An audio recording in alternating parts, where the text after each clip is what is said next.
Hi guys, what up, Viper here, and today we have a couple new patches, updates to Illuvium Overworld. There's a little Illuvium Zero thing as well, super relevant to pay a lot of attention to that if you're playing Illuvium Zero. That's why I'm gonna put it into the video. Fundamentally, gonna talk a lot about what has changed on the Overworld side of things, and I'm gonna give you guys more just fundamental tips and tricks for the marketplace and such. So, the Overworld thing, what has happened in the Overworld? Well, you can see here in Discord, just a quick announcement, patch deployment for Overworld and Arena. Successfully deployed a new patch to the Overworld and Arena. The update focused primarily on backend improvements, okay. May notice some immediate changes, okay. Backend fixes include updates to data handling, okay. Updates to capture percentage chances. This is the big one. And then resolving some issues of crafting, order times, and so on. Okay, whatever. Updates to capture percentage chances. Now, if you've played Overworld since that patch, right, you've obviously noticed that we can't really keep doing this rare shards for tier 5 alluvial strategy anymore. In fact, shards that are below the rarity of that alluvial have not so great chances at capturing that alluvial anymore. Rare shards for tier 4 alluvial still seem pretty okay. It's not very significantly better than epic shards anymore, but it's still very, very fine and doable. What does this mean though? Epic shards for tier 5 alluvials also is very much doable, but epic shards, because they're probably used a lot by people just going for tier 4 alluvials and higher stage alluvials as well, are very sought after. So resplendent shards probably just the way to go at the moment, just looking at current market prices and such, which is a big change in just the fundamental, I don't know, way we approached gameplay, way we approached playing those runs and so on, because those capture chances got adjusted. Now, especially with resplendent shards, you get a lot of shard dust when the resplendent shard fails. Right, you get 280 shard dust when you throw it at an alluvial and it does not capture that alluvial. So you need about 9 resplendent shards to fail, but 9 times 280, right? Quick math in my head, 9 times 200, 1,800, 9 times 80, 720, it's 2,520, so slightly more than 2,400. 9 of them fail, you get 1 master shard and change that you can make out of 5,000 Solon. Now, let's look at this a little bit more. So, the super interesting thing to know are 2 variables, right? 1, how expensive is 5,000 Solon? 2, how valuable is a master shard? Now, on the Illuvidex, trying to look for master shard is a bit of an annoying thing, because just some more improvements essentially needed for Illuvidex at the moment, due to the fact that if you go to shards, right, there's no like master shard thing that you can really search for. You can only search for tier 5s, but master shards are on the expensive end. So what you could do is you could sort this from the highest price, and it's going to show you master shards, and you can kind of just scroll down until you stop finding master shards. So you can find, okay, this is the cheapest master shard on the Illuvidex right now. So that would be like around $38. You can also use, for example, Token Trove. Token Trove is a bit better for checking things that are sometimes tough to check on the Illuvidex. Also, I'll get a little bit into that after, but yeah, you probably have noticed that there are some bugs and bug listings on the Illuvidex. So in Token Trove, for example, you could look for shards.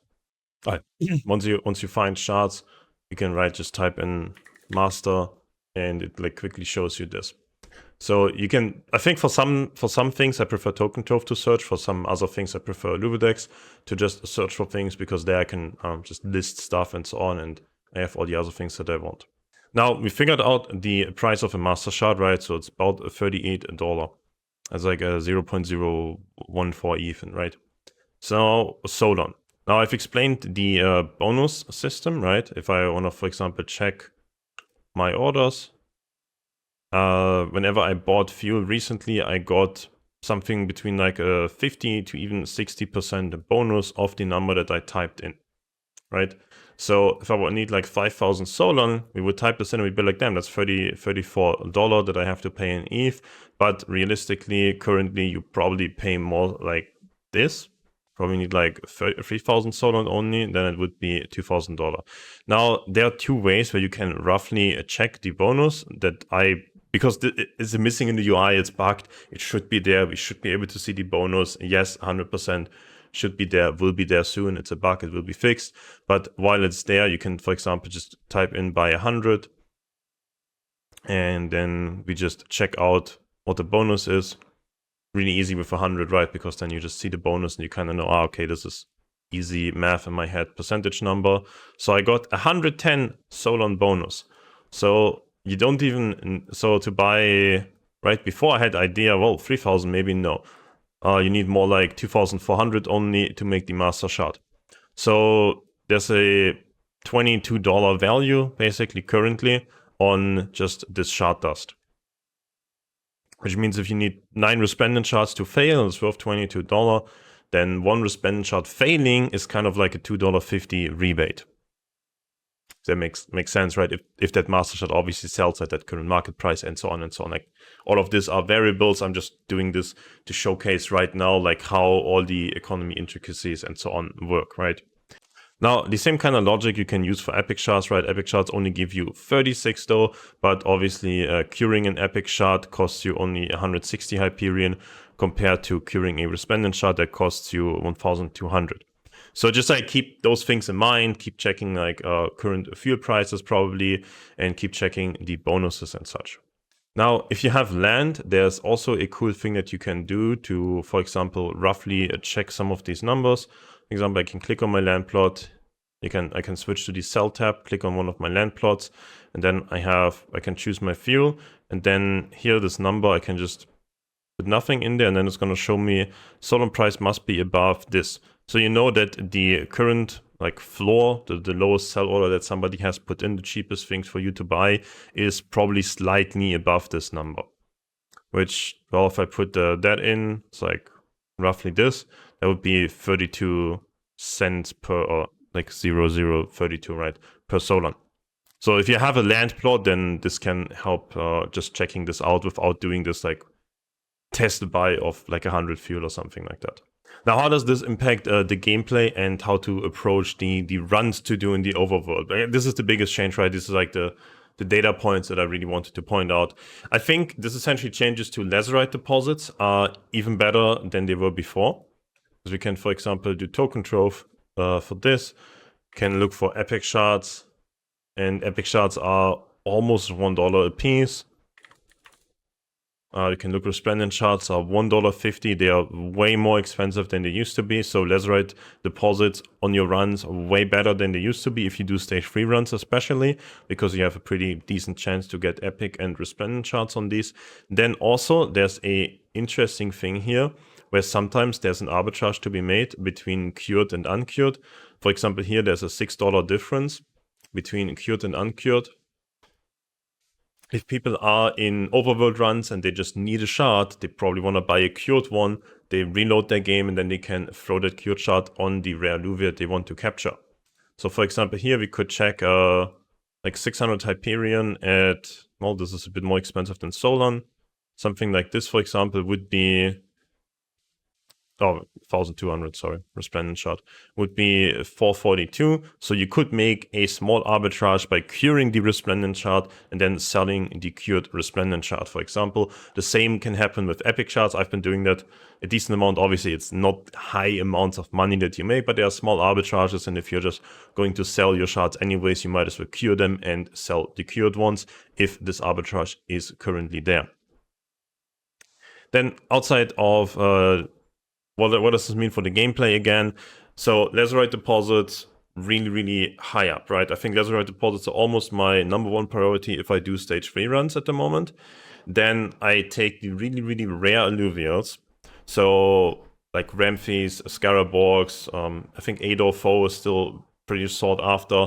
I try to get those, but kind of like am irrespective of what is the current floor. Also, I'm checking the stats on them. If you don't know about checking stats and so on, check the previous video. Basically, the whole idea about which shards to use, that has changed, but the idea on how to play the runs on a fundamental level, previous video on all of this, is still very accurate. Go into the encounter, check the stats. I do this for in stage 3 runs. I do this for every tier 4 alluvial and every tier 5 alluvial. I capture most of the tier 5 so far, resplendent shards, especially with the idea of if they fail, I can make a master shard eventually.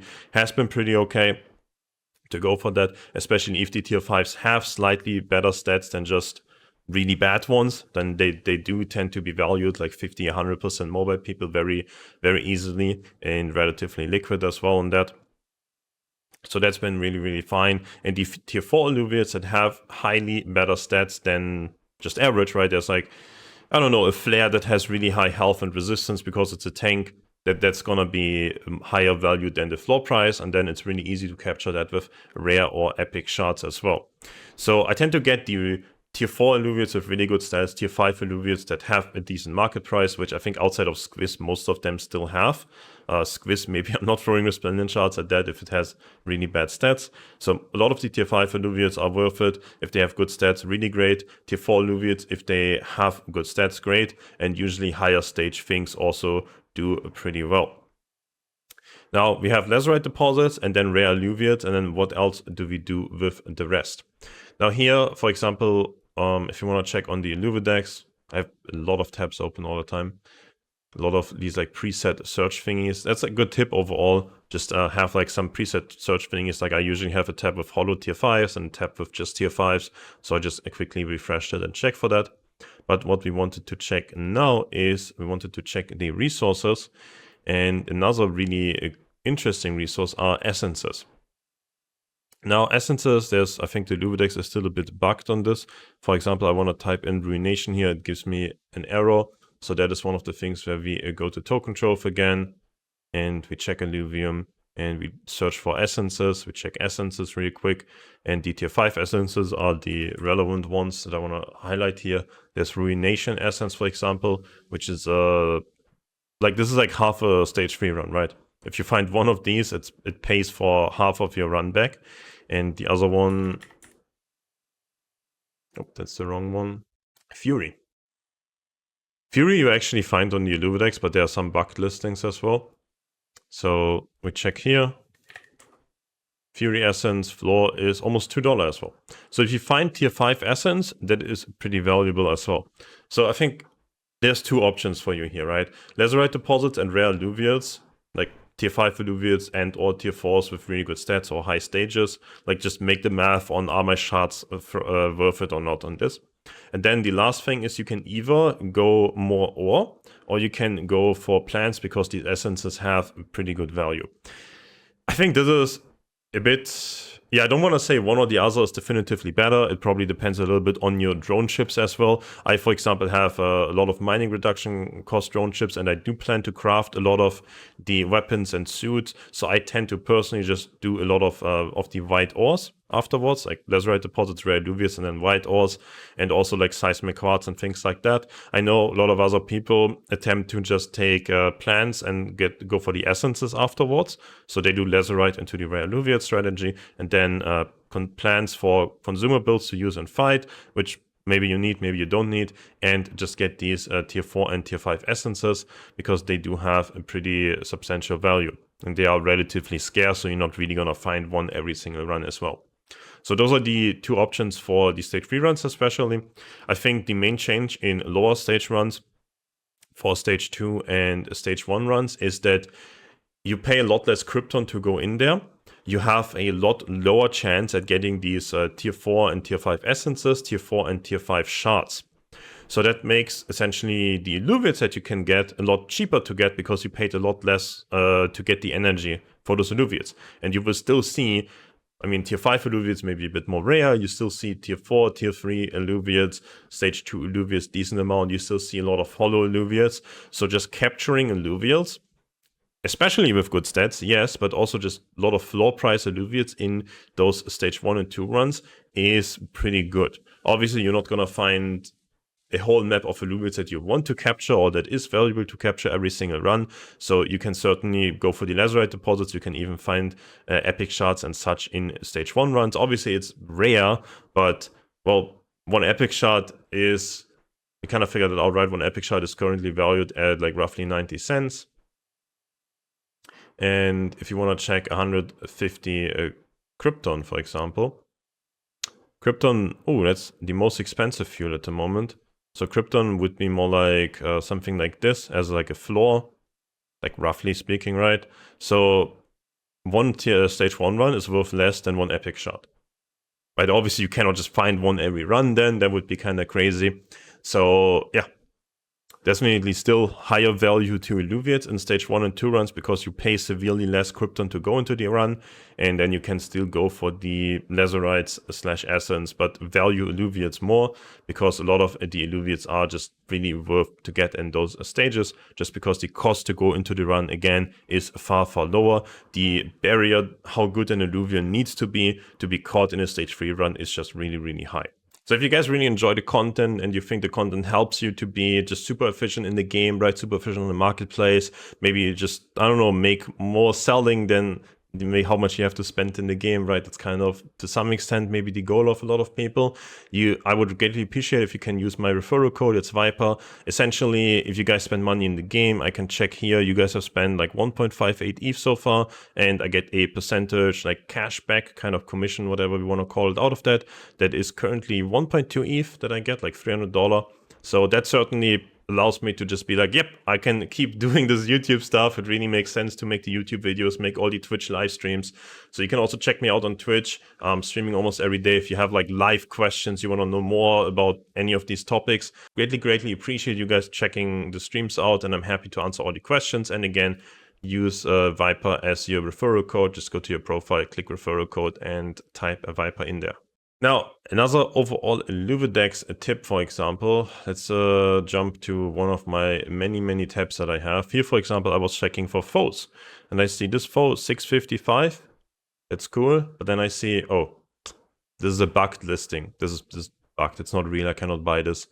Why do I see this? Well, there's no offer button here. And if I compare this to, for example, I think this one should be real. So you see here, there's an offer button. That means that this is the real listing. So you can check the floor until you find one that has the offer button. If you don't want to use Token Trove, I think for this Token Trove is better because the bug listings aren't there. So that is how you see if a listing is real or not. If the offer button is there, then it's real. If it's not, then it's just a bug there for whatever reason. Then, especially because my last video was talking about ideas on how to fight in Crimson Waste, and I was suggesting like some Water Exodon based teams, right? I gave you one example team that was very cookie cutter. If you want to play that team, you should probably use higher level Illuviates, maybe try to go for a Ripplans instead of the Ripterus, and you have to use a decent amount of consumables until your team does level up, because I think Crimson is the hardest region fighting wise. Why? Because in Crimson you fight a lot of rogues, so the enemy team's board setup is usually rogues on the left, rogues on the right, and then there's like some kind of ranged and melee guys in the middle, so you're fighting on like 3 fronts, so to say. There's guys that are gonna attack you at the left back end of your side, the right back end of your side, and they just attack the front line that you have. So it's a bit tough to position versus that, just like player skill wise and such. So maybe you can even go for 2 Exodons in your team, for example, and that's gonna help you out a lot. Just having 2 to 3 actual tanks is really good in Crimson, because the enemies just attack you from a lot more different angles, and that makes it really tough to deal with that. Also, I think one of the Illuvius that actually has gone up in price as well after the release of Crimson. Obviously, the shard changes have something to do with that as well. Is, for example, Dash. I think Dash is if you want to just stay on that Rogue Revenant team, because if you have been playing that team so far, your team likely is something like level 40 to 50 range, maybe even higher than level 50. Levels are incredibly powerful. They give you incredible amounts of extra stats. So why is the Rogue team not that great in Crimson? Well, because you don't have like water in there, and the hyper thing can be a problem. You play a Dash or Rake, for example, or an Umbra. I mean, if you go Umbra and Gyro, that is the strongest version. It's not as cookie cutter anymore in terms of mastery points spent, but Umbra, incredibly strong if you just want to stay on the Rogue team. Dash, if you just want to be more cookie cutter, have more shards to throw at the enemies. Now, one thing with that throwing shards at the enemies part though, because we are now using not this spam rare shards at 16% strategy anymore, but we are just using resplendent shards most of the time, you don't have to be as cookie cutter with mastery points anymore. So you can, with no big downside, just upgrade a lot of your team, right? Instead of Revo, you can go Gyro. Instead of stage 2 Predators, you can go stage 3 Predators. If you want to go for the Dash, you might as well go for an Umbra as well. Well, Umbra probably a bit more of an expensive Illuvia as well, as You either have to like fuse it or buy it on the market, but you get what I mean. We don't have to be as cookie cutter perfect anymore just because now the meta is using these resplendent shards instead of the low percentage rare shards. Also, to highlight levels, for example, here on this UI, it's very easy to see this dash is level 10. Again, for example, hover over this, we can see there's a base health, a level modifier, and then the stat modifier that you can also see in this hexagram here. Per level, you get 1% of the base extra on health, on attack damage, on resistance, on omega power. Levels increase these tremendously. Like before I said level 40, 50 in Illuviums, having 40 to 50% more health, 40 to 50% more resistances, 40 to 50% more attack damage, and more mega power tremendously increases the power of your Illuvia, right? It makes it far, far stronger. Attack speed is the one of these that is not amplified by level. That is also why having attack speed modifier is really, really powerful, because you cannot further modify it by level, basically. So attack speed on the modifier, very, very valuable one in general, especially on these rogues and auto attack damage dealer guys. And then the other stuff, levels, increase those tremendously. So really, really, if you struggle in Crimson, kind of keep that in mind. If your team might be really under-leveled, use more consumables until they catch up in levels. Or you can just use that rogue team and maybe the one that I had, right, was using Apon and Laura to be really cookie cutter, as cost efficient as possible. You can swap those two out with, for example, Dash and something else. Like maybe even Dash and Slap and Dash and some Exodon even. Exodon is still a good tank standalone, very strong unit. Second tank next to the Queens, that's not really a tank, but that you kind of use as a tank. Really, really strong. So yeah, you can drop Laura, drop Apon, go for Exodon and Dash, or Umbra maybe even. You can upgrade Revo to Gyro. You're going to have really easy time in Crimson Wasteland with the standard rogue team that is still pretty budget friendly outside of the Umbra at that point. Now, the last thing that I wanted to talk a little bit about is the Illuvium Zero update and patch. I mentioned this before, and I just want to highlight, if you have land, like really, really important, like this says here, do not transfer land plots until you read and understand the process of linking wallets.